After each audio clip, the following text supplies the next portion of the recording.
எதுக்கு இன்னைக்கு இந்த பாட்டு போட்டாங்க காலையில? கேட்டு சொல்லட்டுமா? ஏதாவது ஒரு காரணம் இருக்கும். அப்படியா? இன்னைக்கு பாரதியாரோட பிறந்த நாள். அது இந்த பாட்டுக்கும் இல்ல, இது சிவாஜி சாரோட. இல்ல, ஏதாவது சம்பந்த மாதிரி பேசுறியாடா? ஏதோ பிறந்த நாள் சொல்லிட்டு அப்படியே சொன்னத. அதுல பாட்டு என்ன வருது? என்ன வருது? ராக்கம்மா. பாரதியோட ஒய்ஃப் பேர் என்ன தெரியுமா? ராக்கம்மாவா? அவர் செல்லம்மா ராக்கம்மான்னு கூப்பிடுவாரு அவரோட ஒய்ஃப. அதனால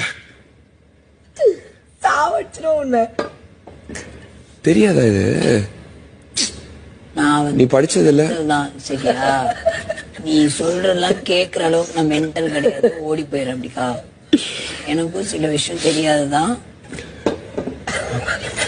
உடனே பாரதியார் வந்து